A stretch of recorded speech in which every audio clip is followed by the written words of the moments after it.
didn't know I was going to become the most famous man on the planet. That regret would be the wrong word. Is it inconvenient?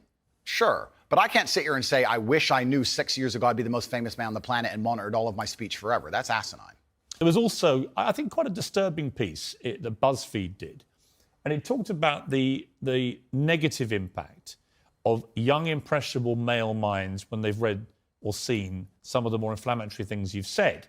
And they quoted, for example, Sandy, 22, from Washington. My father's gone from a man who minored in women's studies in college, who was kind and in touch with his emotions, treated all people, men and women around him, with kindness, to a man who says that whenever he sees an effeminate male stranger, he gets an overwhelming urge to murder them. He loves podcasts. He listens to a lot of podcasts. I know he's listened to Andrew Tate. Whoa. Let's stop for a second. Let's be professional here, Piers, because you're a professional, as am I.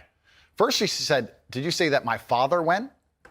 She said, my father has gone. Her father. That's a full-grown man, firstly. So we're talking about my impact on children. You just talked about a full-grown man here. Secondly, I've never talked about murdering effeminate men in anything online ever, in any context ever.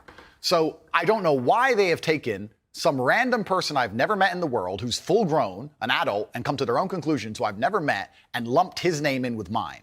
That is absolutely unfair on every level. I didn't read this BuzzFeed. I didn't read this BuzzFeed article, but after hearing the first point, I know it's trash. That is complete garbage.